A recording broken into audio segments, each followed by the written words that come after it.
True Story Media. This is Coke Zero Sugar.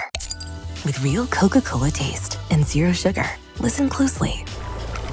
Hear those bubbles? That's the sound of delicious real Coca-Cola taste and zero sugar. Ice cold. Ah. Coke Zero Sugar. Real Coca-Cola taste. Zero sugar. When you want your spring break to feel like... and your kids' pool day to feel like... and your hotel bed to feel like... ooh, and room service to feel like... because at Hilton, hospitality feels like... Your cabana's ready. Would you like fresh towels? it matters where you stay. Book now at Hilton.com. Hilton, for the stay.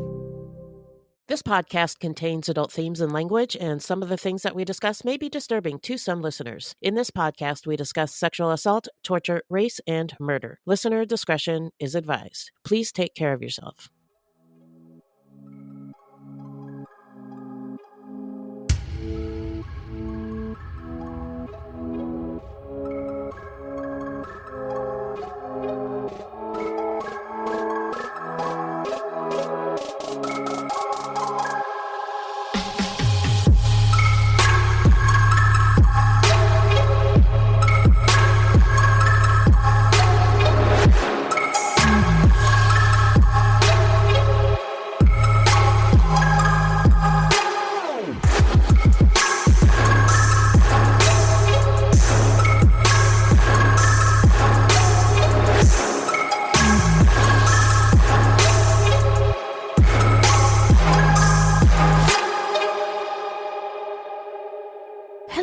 Welcome to Fruitloops, Buiti Binafi, and Bienvenidos Bitches. Thank you so much for listening. Fruitloops is a true crime, history, and comedy podcast that delves into the often overlooked stories of serial killers of color and, more importantly, the victims. We take deep dives into the lives and crimes of these killers worldwide, while also examining the history, culture, and social factors that may have influenced their actions. And the reason that we cover these crimes is because they often go unnoticed by the public. And why is that? Because in the simplest of terms, the news is racist. Allegedly. And we are Wendy and Beth. She's Wendy, a Black Latinx woman, and I'm Beth, and I just happen to be white. That's just a little piece of who we are. Another piece is that although we are both fascinated by true crime, really fascinated by true crime, and we know a lot about it, keep in mind that we are not journalists, investigators, or psychologists, and the opinions expressed in this podcast are just that, our opinions. Well, who are we talking about today, Beth? Well, this is our episode 265, is that correct? Yeah, can you believe it, girls? This is our episode 265, covering the case of Jason Thomas Scott, a prolific and unusually versatile offender who, in the mid to late 2000s, committed at least 28 residential burglaries and 9 armed home invasion robberies. That's a lot of crime. And this all occurred in Prince George's County, Maryland. And he also murdered at least 2 women, probably 2 other women, and 1 girl. Allegedly. Of course. Yes. But before we get into it, how you doing? I'm okay. Life is rough at the moment, I think. Amen. For Can everybody. I get it? Yep. In the U.S. Yeah. It's like every day is a fresh new hell. Currently, as we're recording this, Trump is talking about invading Greenland, and he gave a Ford worker the finger. So yeah. Oh, okay. Okay. Yeah. Yeah. I'm sure we'll get into it a lot more on our Love You Bye episode. Yeah. But I'm wondering, are white people paying attention to the things that Black people have been warning them about for decades yet? Not yet. Nah, okay. Well. Everything's going to be fine. Okay, cool. Anyway, yeah, just getting by. Yeah, all right. Well, listen, I am glad to be hearing your voice, and I'm glad you're here with us. And I know it's hard, and I'm just glad that you're here. Thanks. Also, glad to be back from our break. Here too, yeah. Of course. I wouldn't have it any other way. But yeah, it is hard. Listen, 2026 is off to the wildest of starts.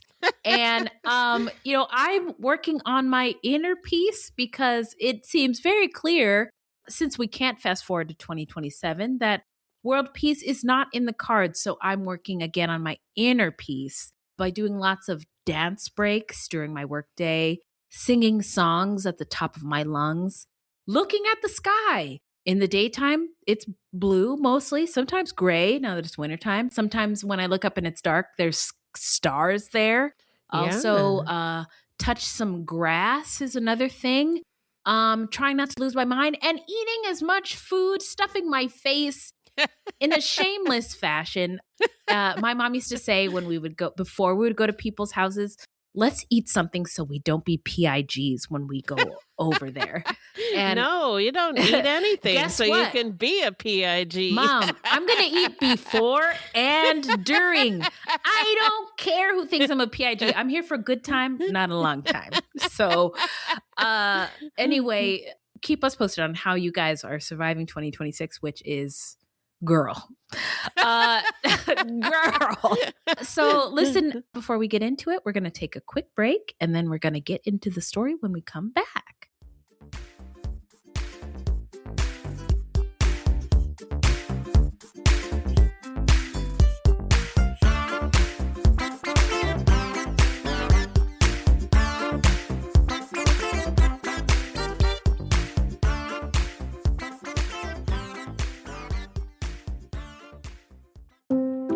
Kids. They grow up so fast. One day they're taking their first steps, and the next, they don't fit into the tiny sneakers they took them in. You blink your eyes and their princess dress is 2 sizes too small, and their dinosaur backpack isn't cool anymore. But don't cry because they're growing up. Smile, because you can profit off of it. For real, there are a bunch of parents on Depop looking for the stuff your kid just grew out of. Download Depop to start selling. TaxAct is here anytime you want to easily file your taxes. TaxAct is here for the early birds who like to knock them out as soon as the season opens.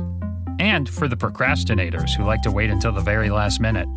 TaxAct is also here for the middlers who file right in the middle of tax season. No one ever talks about the middlers, but TaxAct sees you, and TaxAct respects you. TaxAct, let's get them over with. All right, we're back. Hello. All right. Remind us, Beth, who is the subject today? Our subject is Jason Thomas Scott, who has often been described as an unusually savvy and adaptive criminal whose crimes spanned a wide range of methods and targets. He committed a bunch of residential burglaries and armed home invasion robberies in Prince George's County, Maryland. He also murdered at least 2 women, a mother and her daughter. He likely also killed another mother and her 16-year-old daughter and a 4th woman as well.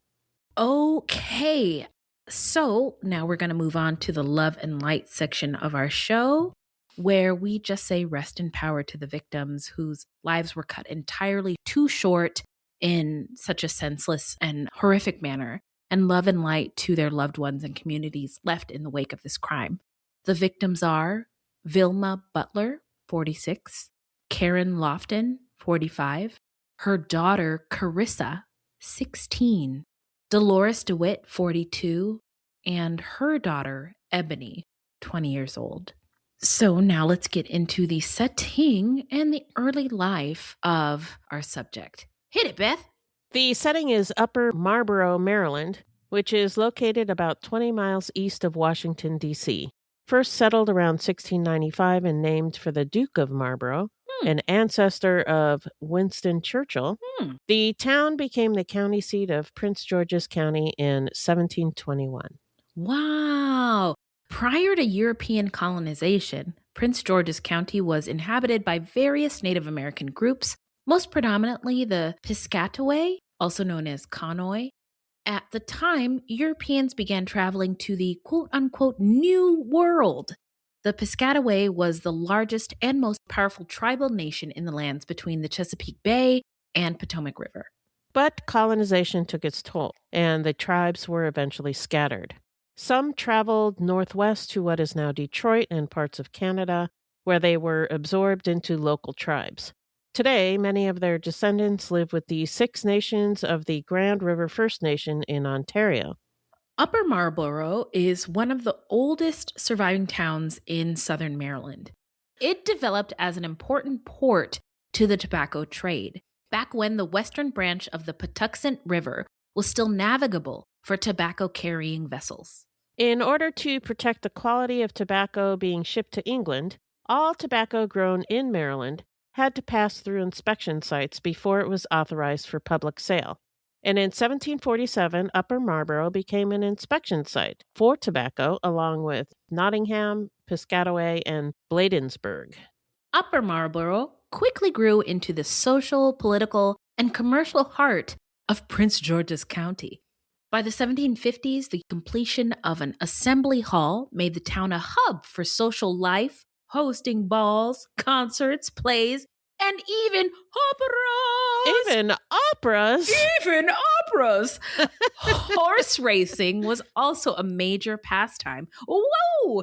In 18th century Maryland, and Upper Marlboro became a popular gathering place for spectators.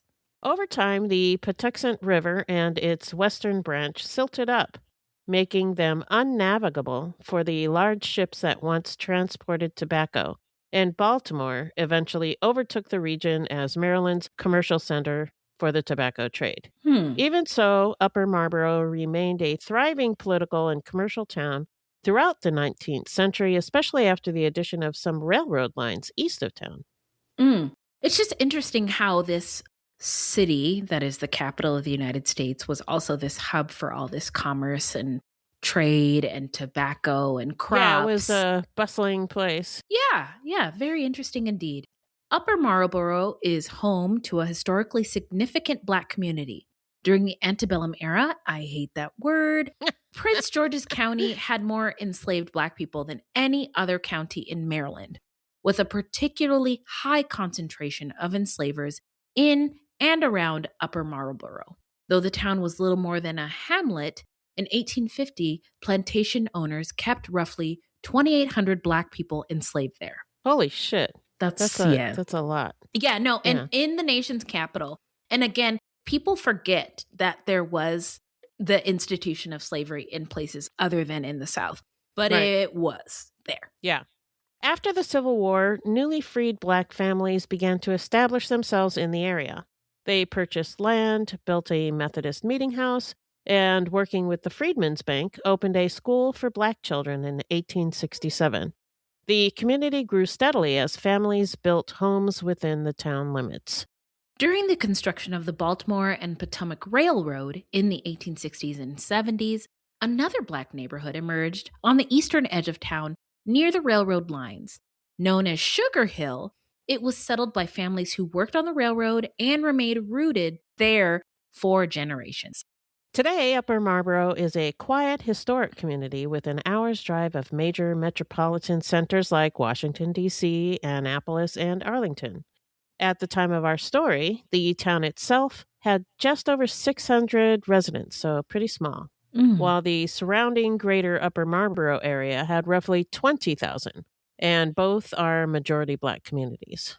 Our subject today, Jason Thomas Scott, grew up in Upper Marlboro, the son of a retired D.C. school teacher and a federal government employee.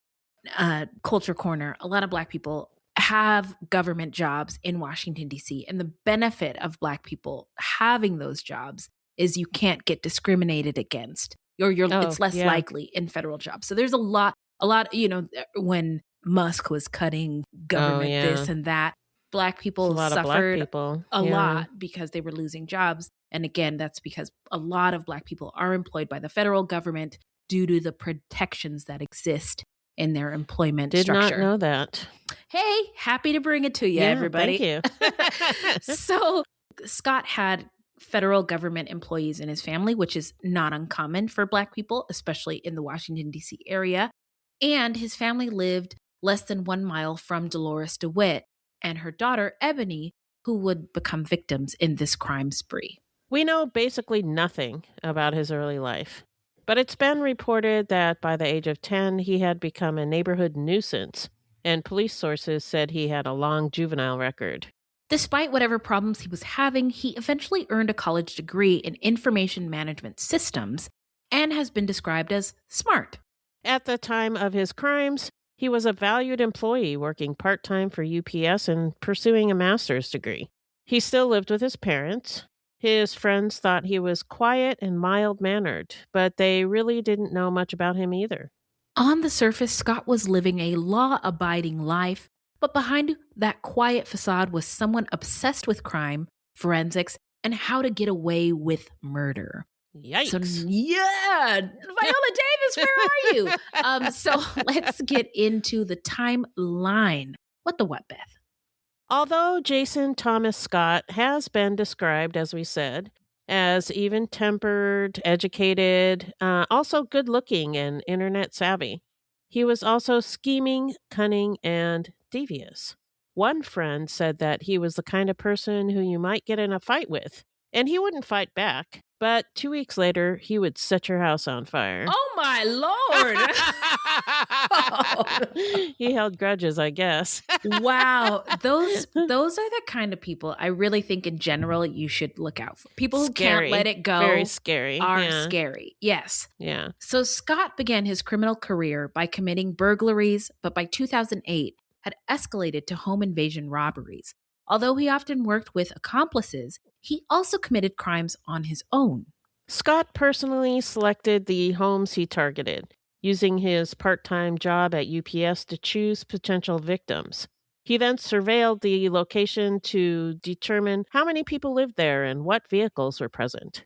He disabled alarm systems and cut phone lines, then entered through unlocked windows or by smashing glass windows and doors. If you love true crime and you don't want to die, pay attention to this. Wow. Yeah, got me thinking. Now, during his burglaries and home invasions, Scott wore dark clothing, a black balaclava, and black Nike gloves. He carried a black North Face backpack stocked with a flashlight and burglary tools. And he used a police scanner with an earpiece to monitor law enforcement activity in real time. Pretty smart, really. Yeah, smarter than I'd like. I love it when they're I love it when they're really dumb. Idiot. He's not going to go far. No, this guy's pretty smart. Yeah. During some home invasions, he was armed with a handgun and wore a holster. He could be violent, sometimes beating, kicking, and dragging his victims. Often, there were children present. He stole money, computers and accessories, flat-screen TVs, firearms, safes, debit and credit cards, cell phones, and even vehicles. Now, he has a degree, pursuing a master's degree. Yep. He's got a roof over his head. He gets to live with his parents. Doesn't need to do all this. So what are you doing? Yeah. So Scott has been described as an incredibly diverse criminal because of the wide range of offenses he committed. DEI at its finest. Now, alongside burglaries and home invasion robberies, he also engaged in peeping and secretly photographing and recording people through their windows without their knowledge. These photos and videos of his victims recorded from outside their windows were later found in his possession. Yeesh. Yeah. He committed approximately 25 residential burglaries with his friend and UPS coworker Marcus Hunter, and the two used a vacant home in Upper Marlboro to divide the stolen items and plan other crimes. They called this home the Spooky House, and it's a pretty big house that is now, I believe it's a bed and breakfast. Interessante. Yeah. Huh, look at that. Now, since 2007, detectives had noted that there had been a rash of home burglaries in the Prince George's County area, and that by 2008, they had escalated to home invasions. I feel like we need to know the difference. A burglary is when nobody's home. Right. And a home invasion is home invasion is people are home and you're pretty much terrorizing them. Mm-hmm. People described a masked man armed with a gun who terrorized them and threatened to kill them. In those cases, the victims lived, but one woman was not so lucky. On June 24th, 2008, 46-year-old Vilma Butler was fatally shot before her home was set on fire. Neighbors reported the blaze at 4:45 a.m. and recalled hearing 2 loud popping sounds about an hour earlier. Firefighters found Vilma's body in the master bedroom of her 2-story home in Collington Station, an upscale subdivision in Bowie, Maryland, known for its greenways and tennis courts. When authorities later confirmed that she had been killed before the fire was set, friends and neighbors were shocked. Many said such violence felt unthinkable in Bowie, one of Prince George's County's quietest and most insulated suburbs. Vilma was a mother of 3 and worked as a sales manager for an office supply company in Upper Marlboro. She lived there with her 17-year-old son, Nick, and sang in the choir at Metropolitan Community Church in D.C. She also maintained warm relationships with her ex-partner, Vanessa Lee, who co-owned the home, and her ex-husband, Timothy Butler, for whom she had been separated for a decade. Timothy said he and their children, ages 17, 19, and 21, had no reason to believe Vilma was in any danger. All of them were baffled as to who would want to harm her, and Nick said nothing had seemed out of the ordinary. When investigators told Vanessa that the autopsy confirmed that Vilma had been murdered, she struggled to accept it. She said she couldn't imagine anyone wanting to hurt Vilma. The two had separated in 2006, and they had been trying to sell the home, which was the last major tie between them. Oh, we should say that setting-wise, this was during the financial collapse, essentially, in the United States. 2006, 2007, and 2008, the housing bubble. 2008 is when the murder occurred. Well, 2006 for millennials, raising my hand because I am one, that's when we knew the writing was on the wall. This economy is not for us. No jobs, no nothing. This was an Occupy Wall Street-ish time. Yeah. And then the housing bubble popped in 07, 08. And here we are. Yeah. So things were hard financially for everybody. A lot of people. Yeah. So Rita Sullivan, who spent time with Vilma regularly after choir practice, said Vilma wasn't in a relationship and believed the crime must have been committed by a stranger. Neighbors were shaken by this possibility. On September 23, 2008, Scott and Marcus Hunter broke into a home in Upper Marlboro through the sliding glass door. Once inside, Scott, armed with a handgun, beat a female victim and forcibly dragged her to a downstairs area where Hunter was holding her husband at gunpoint. After obtaining 2 of their ATM cards, Hunter left the residence and withdrew money from their accounts at a nearby ATM machine, while Scott remained in the residence, holding the victims at gunpoint. When Hunter returned, he and Scott stole a 2007 Cadillac Escalade.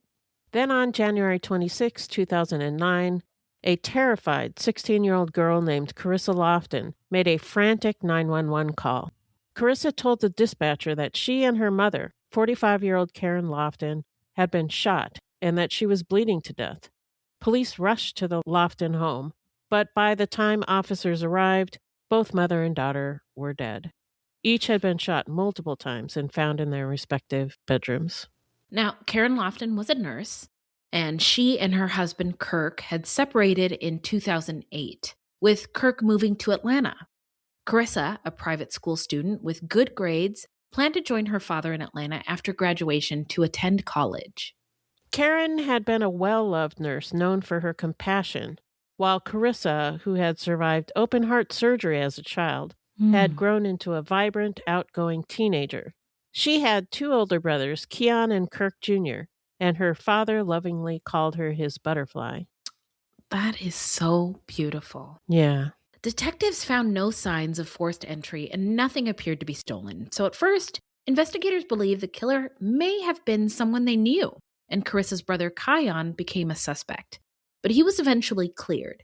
Police believe the intruder entered through an unlocked window, but they found no fingerprints, no DNA, and no traceable evidence left behind.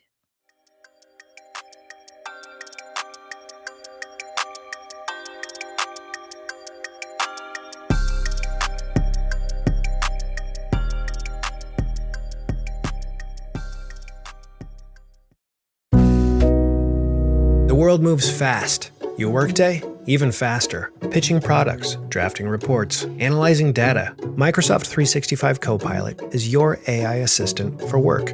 Built into Word, Excel, PowerPoint, and other Microsoft 365 apps you use. Helping you quickly write, analyze, create, and summarize. So you can cut through clutter and clear a path to your best work. Learn more at Microsoft.com/M365 Copilot. We all have that dream trip we've been wishing we could go on, but too often life, or usually price, gets in the way. That's why Priceline is here to help you turn your dream trip into reality. With up to 60% off hotels and up to 50% off flights, you can book everything you need for your next adventure. Don't just dream about that next trip. Book it with Priceline. Download the Priceline app or visit Priceline.com and book your next trip today. Go to your happy price, Priceline. On March 16th, 2009, just 6 weeks after the Lofton murders, a woman called 911 to report that her car had been stolen out of her carport. She had returned home in the middle of the day, and it was just gone. As she stood outside speaking with the dispatcher, she suddenly saw her car speed past her. What? The woman told, They told dispatchers, quote, "That's my car. Okay, it just zoomed past me. Wow," unquote. The police then flooded the neighborhood in search of it. Then, just blocks from the Loftons' home, officers made a shocking discovery. The stolen car sat engulfed in flames in the driveway of an abandoned home. Once the fire was extinguished, investigators discovered yet another double homicide. One woman was in the back seat, the other in the trunk. So, as before, the victims were a mother and a daughter. They were identified as 42-year-old nurse Dolores DeWitt and her 20-year-old daughter, Ebony. The DeWitts had been strangled, placed in a car that wasn't theirs, and left to burn in a stranger's driveway. Dolores had been a devoted mother of two who worked at a nursing home caring for the elderly, people who adored her. The day before the bodies were discovered, her other daughter, Courtney, came home after spending the night at a friend's house and realized her mother and sister were gone. Nothing appeared disturbed. Her mother's car was still in the driveway. Her sister's jacket was draped over the chair. Then Courtney noticed a bleach stain on the floor of her sister's bedroom.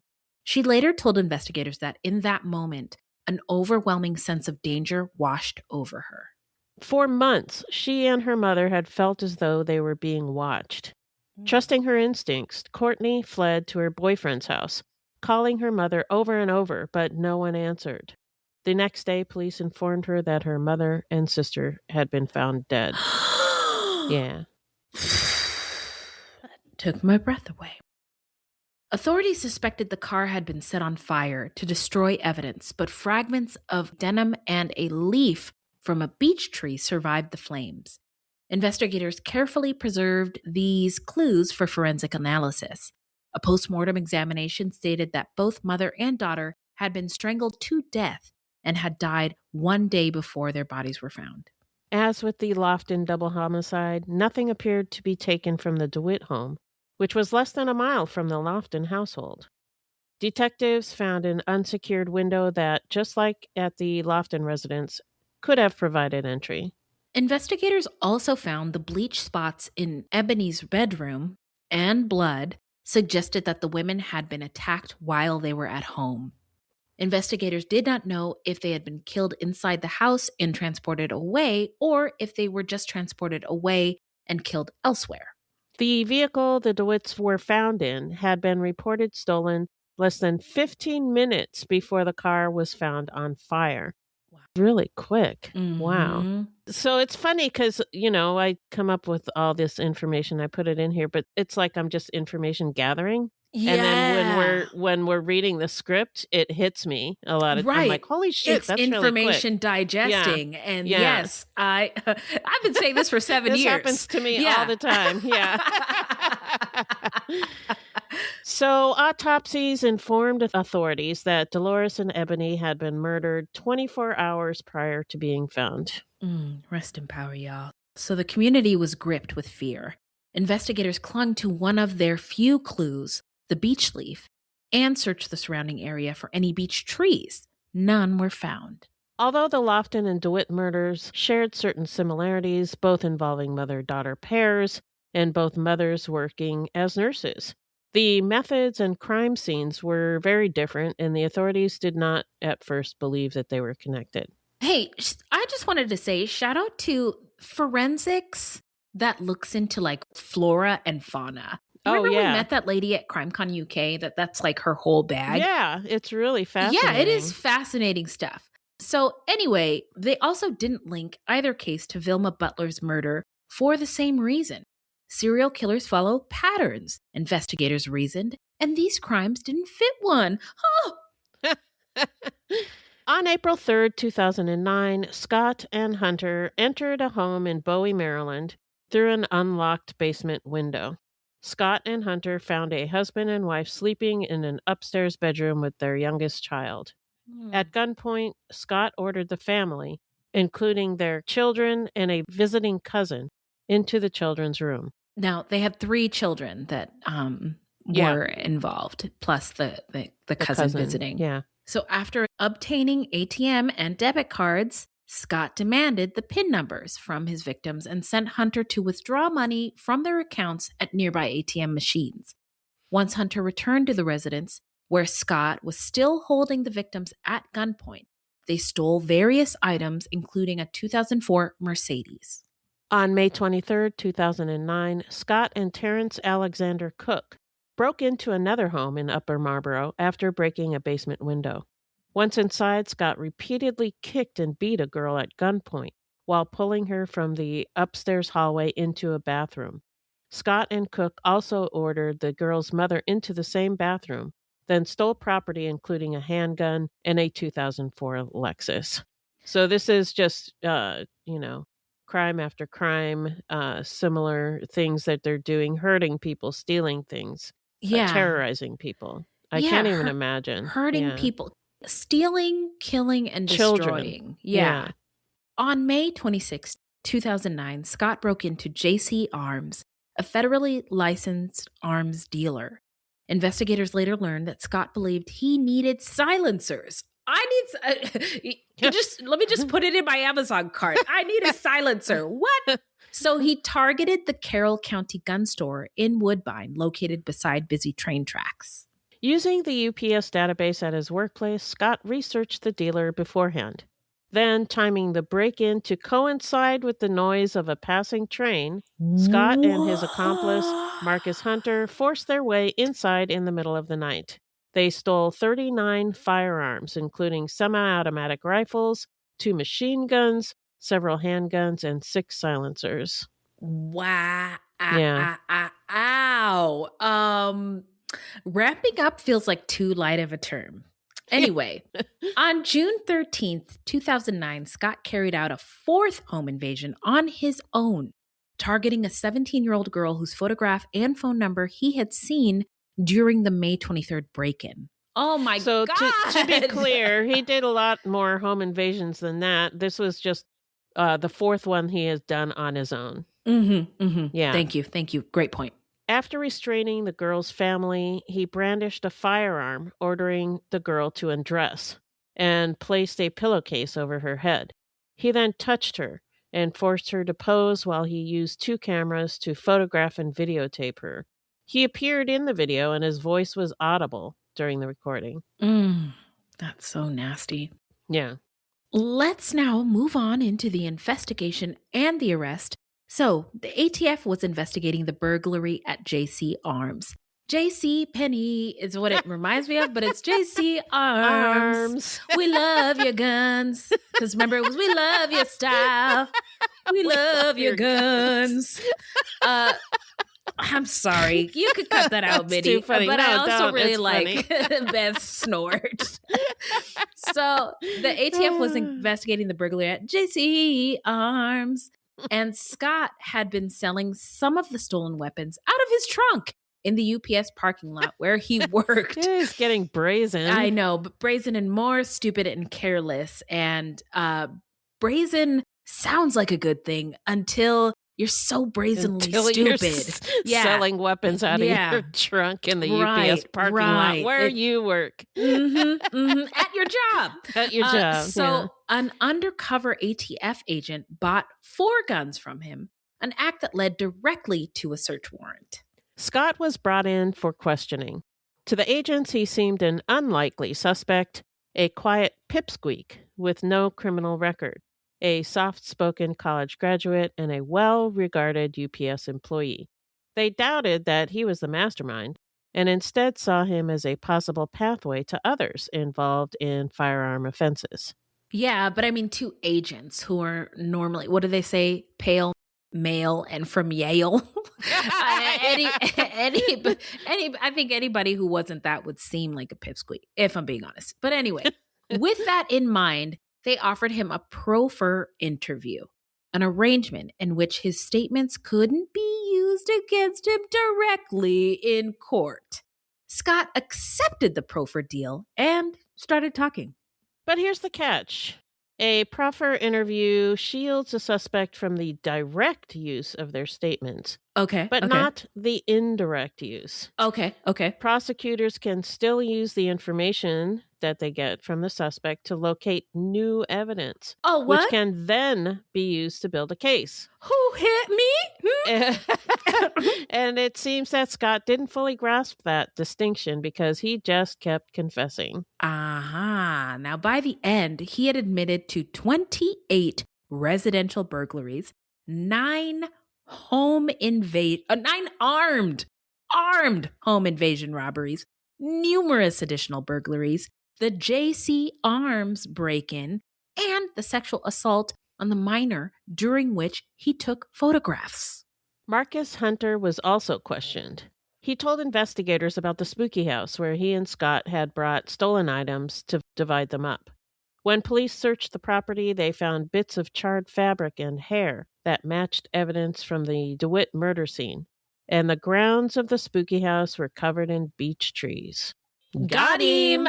Got him! Now, it was then that investigators realized that they might have a murderer on their hands.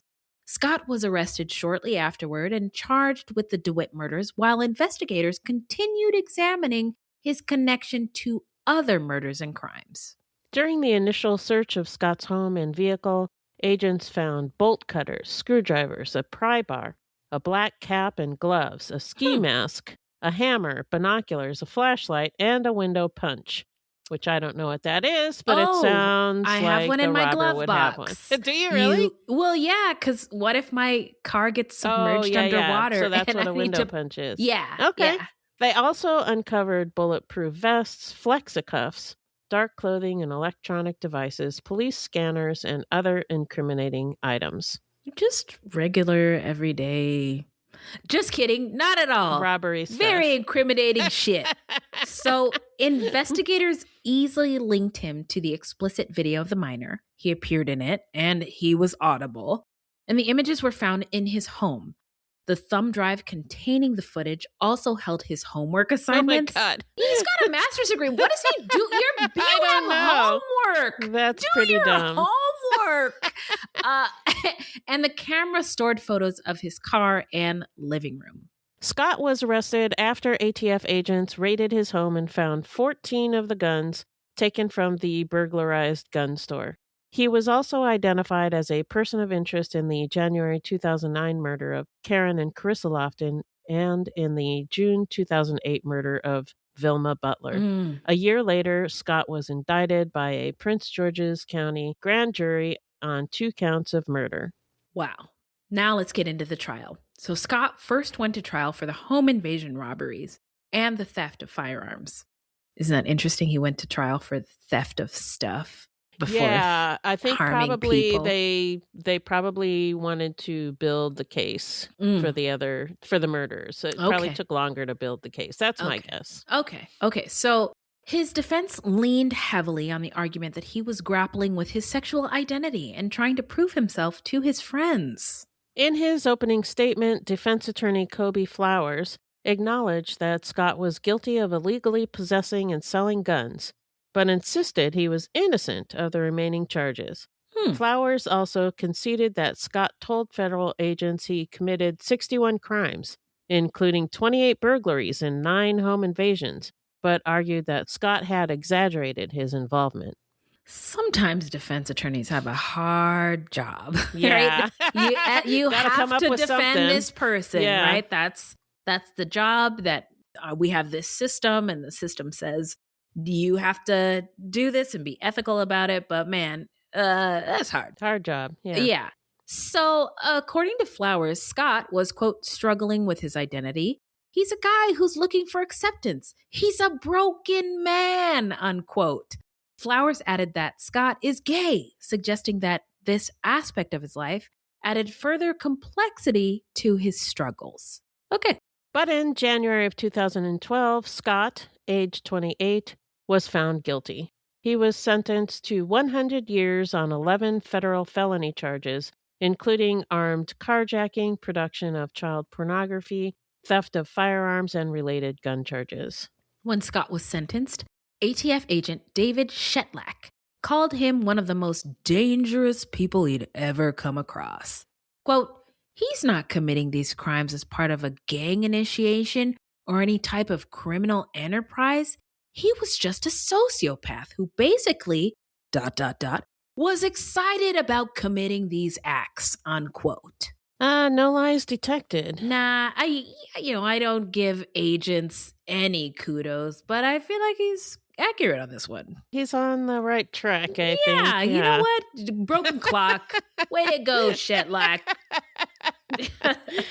Of the murders, the only strong evidence authorities had was for the DeWitt murders.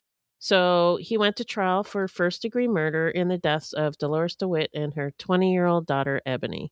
The judge ruled the prosecution could make reference to just one home invasion, but an ATF agent testifying for the prosecution referenced multiple home invasions. The defense objected and requested a mistrial. It was granted. Fuck! Then in September of 2013, Scott entered an Alford plea, meaning he did not admit guilt, but acknowledged that prosecutors had enough evidence to convict him. And at the age of 30, he was sentenced to 85 years in prison for the March 2009 strangulation murders of Dolores DeWitt and her daughter, Ebony. In return for the plea, prosecutors dropped charges in the 3 other murders, those of Karen Lofton and her daughter, Carissa, and the murder of Vilma Butler. The state's attorney said the decision was made to spare the victims' families the trauma of multiple trials, but there was likely a financial component. Scott will never get out of prison, so they probably decided the cost wasn't worth it.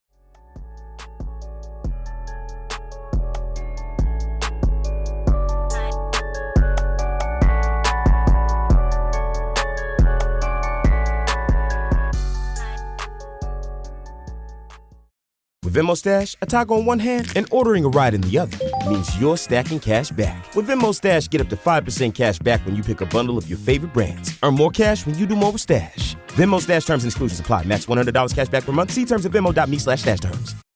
So now let's get into where are they now? What's going on, Beth? So Marcus Derminalian Hunter pleaded guilty to 2 federal firearms charges and was awaiting sentencing as of January 2012. The maximum penalty he faced was 10 years in prison.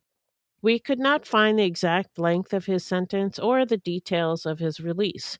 Public records list a Marcus Derminalian Hunter as a real estate agent in Washington, D.C., which suggests he completed his sentence and is no longer incarcerated. Okay. Interesting. A real estate agent.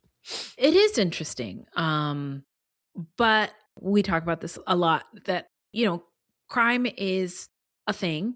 Punishment is a thing. But eventually these people will get out and they have to be able to do something. And entrepreneurship, starting a business, real estate agent is a viable path for people. It is. I just think it's interesting because he did home invasions. He did home invasions. Oh my God. I don't know why. Okay. Wow. Thank you, Beth. It's late. Am I having a stroke? No, I'm not. So sorry. Do you say that to yourself all day long? Am I having a stroke? Am I having seriously, toast. I know there's something about smelling toast. I don't smell any, so I'm going to continue. So you're fine. I'm good. Living my best life. I'm not having a stroke. I'm not having a stroke, so things are looking pretty good. So, I'm so sorry. Terrence Alexander Cook pleaded guilty to a state gun crime involving a home invasion robbery committed with Scott and was sentenced to 9 years in jail with all but 5 years suspended. Courtney DeWitt's life was completely shattered with the loss of her family, her mother and her sister. But she perseveres. Her mother and sister's memories serve as an inspiration to keep her going. That's beautiful. Kirk Lofton Jr. never recovered from the loss of his mother and sister. He coped with substances and he died of alcohol poisoning, unfortunately. Kion Lofton married and had children who will never get to meet their aunt or their grandmother. Kirk Lofton Sr., Karen Lofton's ex-husband and Chris's father, said, quote, "There's still a very empty void. We didn't get the satisfaction of a trial and a killer that admitted and was found guilty of their crime," unquote. So now we're going to get into our thoughts, our takes. Hit it, Beth. What do you think? I can't wait to discuss. So Jason Thomas Scott was educated and had no significant criminal history, which made his crimes more disturbing to me. Like, what the fuck? Yeah. As we were talking about earlier, like, he had a place to live. Right. He had an education. What he are had you a doing job. this for? What are you Most people doing? rob because they need stuff. This guy didn't need nothing. No. And one investigator put it this way. The scariest thing about him was that he took his craft seriously. It was almost his profession. He studied. He watched forensic shows, scripted and reality-based, to learn how police investigate. And he used that knowledge to avoid detection. He always wore gloves to hide his DNA, turned off his cell phone, and even removed the battery so police couldn't trace his location. So, yeah. Scott was deliberate, calculated, and methodical. And investigators did describe him as smart, but also small, meek, and quiet. And from other sources as well, they said he was not a big guy. Yeah. And having a high IQ doesn't mean you're emotionally mature or grounded, and he wasn't. Right. Absolutely not. Yeah. You know, I wonder if he hadn't committed all these crimes, you know, he was already getting his master's degree. Right. Like if he would have just been one of those people who perpetually was in school, just always pursuing a degree or higher education. Anyway, he's a smart guy, but directed in misfire. Ways. Yeah. At trial, prosecutors suggested that he might be gay and hiding it, possibly trying to prove himself. That kind of tracks with the picture painted of him. A young man who still lived with his parents, perhaps struggling with his identity, masculinity, or self-worth. I can't say for sure what drove him, but something in him was definitely twisted, and I don't know why, because we didn't learn anything about his childhood. Yeah, it's totally we're just guessing, I feel like. It's speculation for sure. And whether it was insecurity, resentment, a need to feel powerful, or simply just, for kicks, outsmarting everyone around him, he seemed to get off on committing these crimes and slipping through the cracks. Yeah, there was really he really seemed, because he kept doing it and increasing every time. So he must have gotten something out of it. More violent, Yeah. But I'm reminded with this case, and with many we cover, about a Malcolm X quote about the most unprotected person in society is the Black woman. And only to say that his victims were Black women in this case. And Black women are vulnerable only because when something bad happens to them, people don't pay attention. Yeah. And it wasn't until he got popped for the gun crime. Oh, something happened to the guns. Oh, something happened to the gun store. Wait a minute. There's also people who were hurt. Yeah. It was an afterthought in this case. And that struck me. That's what it seemed like in the timeline of it all. In the telling, I think that's kind of how it was told. Yes, and we weren't the only ones who sort of conveyed the story in this way. This is how all the resources depict it, is all this bad stuff happens, and it's not until somebody who owns property and their property is stolen, somebody who owns guns and a gun store and their gun store is harmed, that. Yeah. And America the loves guns ATF. and America loves, yes. You know what I mean? The ATF was on that. Oh my gosh. They wasted no time, spared no expense. Yeah. So that made me think of that. Also, he was quiet, introverted. He had to have been scary, though, when he was committing his crime. So maybe it was kind of a Jekyll and Hyde thing. But anyway, sorry, go ahead. Well, no, I was just thinking about the introvert, and he's a kid who lives with his parents and is going to school. And there's a lot of talk lately about young men, and young men are in trouble. Scott Galloway's making the rounds. Young men are in trouble and they need to have something, and they need to have prospects for having a mate, and just that men are in trouble. And if they don't get these things, role models or relationships, and they don't have hope, then they're essentially doomed and very dangerous. Need therapy. They just need therapy. Amen. Amen. We could go into the whole male loneliness thing, and how men are in trouble. I don't really know what to make of it, but they're really talking about it. It's in the zeitgeist a lot. And I'm a mother of a young man. I'm married to a man. I have brothers. I just feel like they need to fix themselves. Yeah. They need therapy. They need to fix themselves, and they're kind of blaming it on women. Yeah, I think adult men. Yes. But I do don't worry you think about that the younger men, ones. if they fix themselves, they would be able to help the boys? I do. That's what I'm saying. I think we're saying the same thing, and I'm agreeing with you.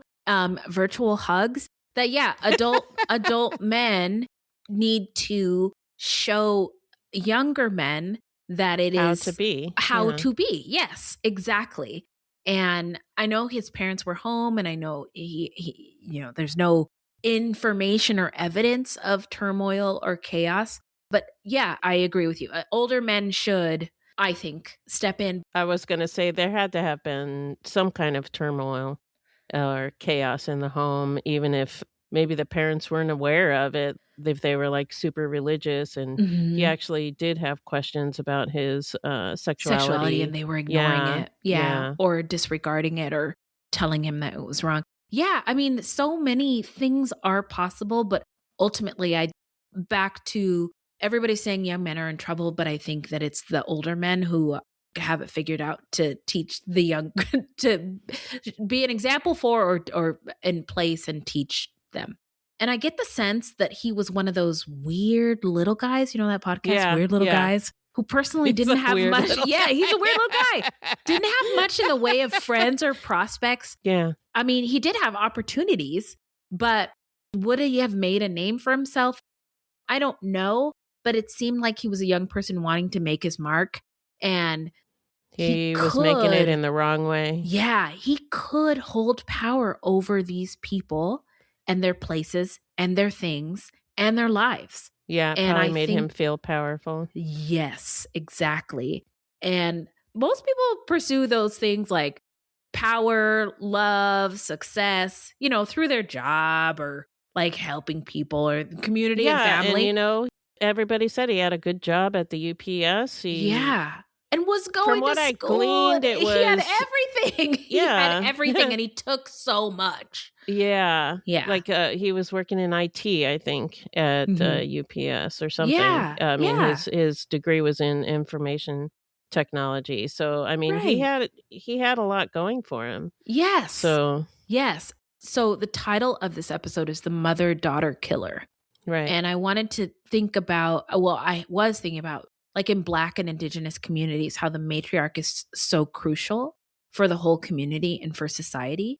And the mother-daughter relationship in general. You got a daughter, Beth. I got one. Yeah. It's like the dopest shit. Yeah, it really is. It can be the strongest emotional bond in a family, period. Yeah. And it's a symbol of nurturing, safety, generational continuity. And by killing these women of two separate generations in one family, it's also like a symbol, of the actual destruction of this family, their safety, their survival, their identity for generations. And he really did a number by targeting these people. Yeah. But a mother and daughter pair, it just feels like it's the ultimate it's just the ultimate in terms of evil, but also in his fantasy mind, like complete domination over the mother-daughter, over the divine feminine, over generations, essentially. Like it's so fucked up on so many levels that I feel like we would have to have a whole nother episode about the mother-daughter significance in community and family. But this is a heavy blow. Yeah. Also, by killing the mother, killing the protector of a family, and killing the protected one of the family, the one who's supposed to carry on the generation. Anyway, this man was not okay deep down. And again, what was wrong with him? He was a not weird little. okay. He was a weird little scared little man, and it was not okay. Stealing guns and underwear. What the fuck? That's in my notes. Underwear. Oh yeah, he stole underwear. I when you said that, what I heard was stealing guns in underwear. So like he was just in underwear. Don't tempt when me he with was a good stealing. time. Okay, stealing guns in underwear does sound like a fun Friday night. But no, stealing other people's guns and other people's underwear. Oh Lord. Oh boy. But. It's thrilling, right? And he's just blowing up people's boundaries. Yeah. Societal boundaries, familial boundaries. And I'm getting his vibes are kill, steal, and destroy, which is devil-like behavior. Yeah, it really is. You know, we don't know a lot about him, so I'm just speculating that this was like a fantasy kind of thing for him. I'm sure. Sort of this mother-daughter business, really dominating people. Yeah, taking their stuff. His crimes were really shocking, I think, to the community, to law enforcement, to me, because there's where are the usual things that lead to this abuse, trauma, violence. There's just we don't have any information to prove it. But there were signs. This man was not okay. And as a result, he made everyone else not okay. Yeah. And it bothered me that he believed he was the smartest one in the room when he wasn't, because a smart man wouldn't do this. Yeah. And it's just, he's scary because he was like a monster in plain sight.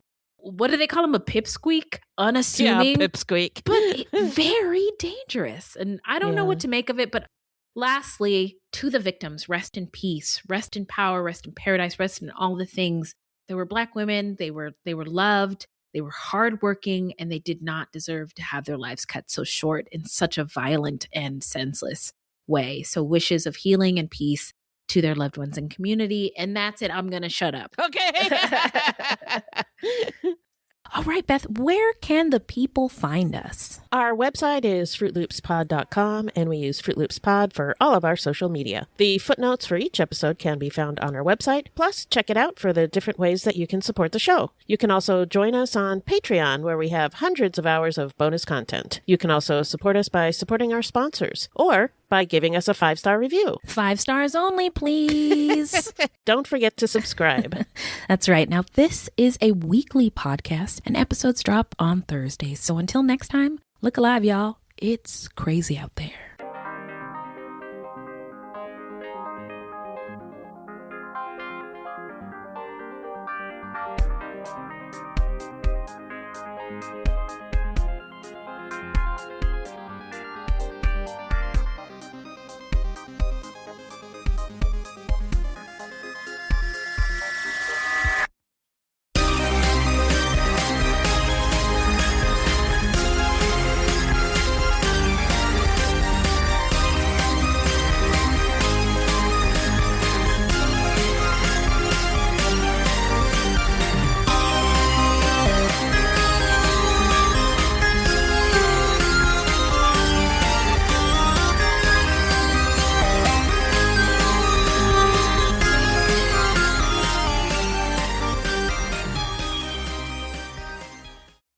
Oh, sorry. That's me.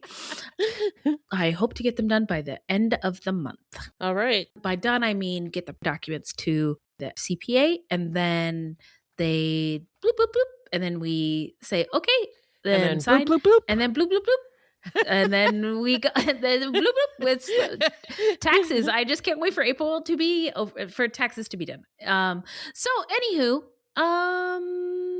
Without further ado, I think I'm ready to get started. All right, let's do it.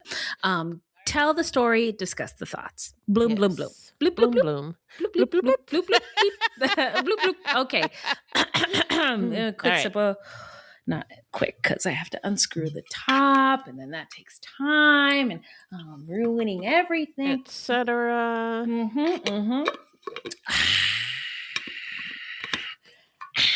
Okay, here we go. All right. It developed what? It developed and remained rooted to the generations, or remained rooted for dark clothing, a balaclava. Baklava.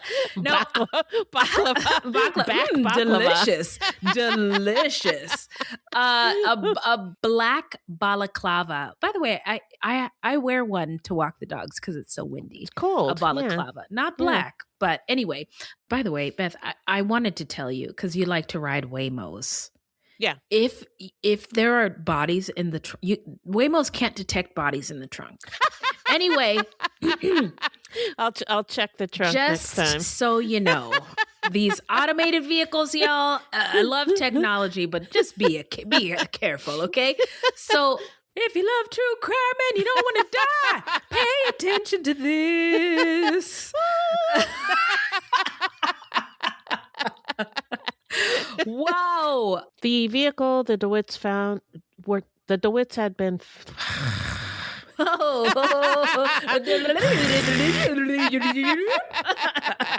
What? Real estate agent is a viable path for people. It is. I just think it's interesting because he did home invasions. He did home invasions. Oh my God. I don't know why. Okay. Wow. Thank you, Beth. It's late. Am I having a stroke? No, I'm not. So I could get fired up about anything.